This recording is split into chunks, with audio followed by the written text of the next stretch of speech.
శివుడు అభిషేక ప్రియుడు. ఓం నమఃశివాయ అంటూ లయకారుడైన ఆ పరమేశ్వరుడికి భక్తితో అభిషేకం చేస్తే మానసికంగా, శారీరకంగా, ఆధ్యాత్మికంగా మనకు ఎన్నో ప్రయోజనాలు సిద్ధిస్తాయి.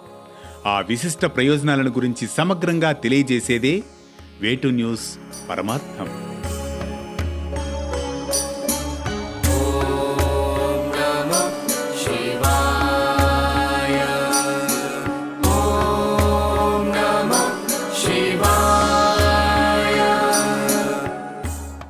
ఈ సకల చరాచర సృష్టిలో లయకారుడైన శివుడికున్న విశిష్టతే వేరు.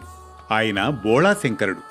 భక్తుల చిరు భక్తికి వెంటనే స్పందించి కోరిన వరాలను కురిపించే దివ్య స్వభావం శివుడిది. అభిషేకం గురించి శాస్త్రీయంగా పరిశీలిద్దాం. స్వతహాగా ఆ పరమశివుడు అభిషేక ప్రియుడు కనుక భక్తితో కేవలం జలంతో అభిషేకం చేసిన వారికి అంతర్లీనంగా వారిలో ఉన్నటువంటి అహంకారం, అసహనం తదితర రజోగుణాలు నిర్మూలించబడతాయట.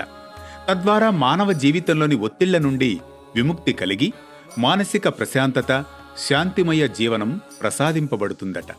ఓం నమః శివాయ, ఓం నమః శివాయ, ఓం నమః శివాయ, హర ఓం నమః శివాయ, ఓం నమః శివాయ, హర ఓం నమః శివాయ.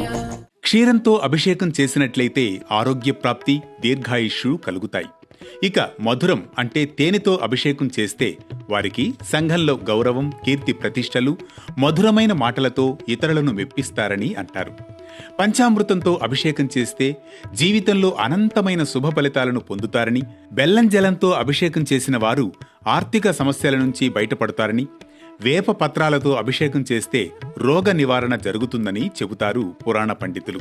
ఇక శివునికి అత్యంత ప్రీతికరమైన బిల్వపత్రంతో భక్తిగా అభిషేకం చేసినట్లయితే సకల కోరికలు తీరుతాయట.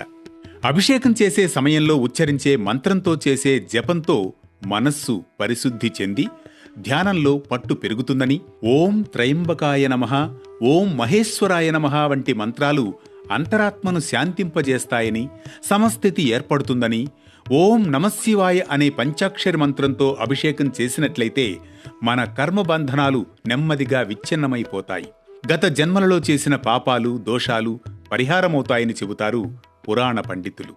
ఇది అభిషేకంలోని ఆంతర్యం. మరో అంశంతో మళ్లీ కలుసుకుందాం వేటు న్యూస్ పరమార్థంలో.